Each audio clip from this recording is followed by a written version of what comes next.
សូមជំរាបសួរលោកគ្រូអ្នកគ្រូនិងសិស្សានុសិស្សទាំងអស់គ្នាបាទថ្ងៃនេះខ្ញុំសូមជូនវីដេអូណែនាំខ្លីមួយទាក់ទងនឹងការដំឡើងកម្មវិធី Moai Tech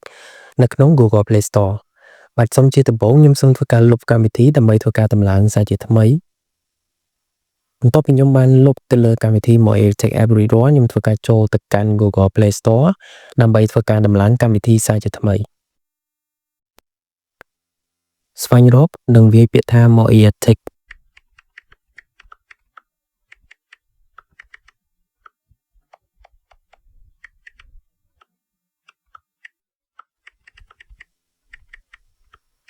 បានបន្ទាប់ពីខ្ញុំបានវាយកម្មវិធី Moai Tech App រួចរាល់នឹងឃើញកម្មវិធី Moai Tech App ចុចពាក្យថា Install ដើម្បីធ្វើការដំឡើងកម្មវិធី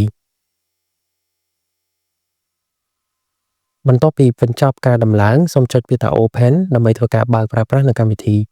ជ្រើសរើសភាសា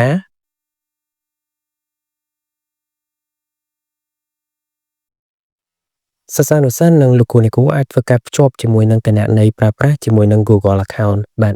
សូមធ្វើការជ្រើសរើស Google Account ដែលលោកគ្រូអ្នកគ្រូនិងសិស្សានុសិស្សប្រើជាប្រចាំ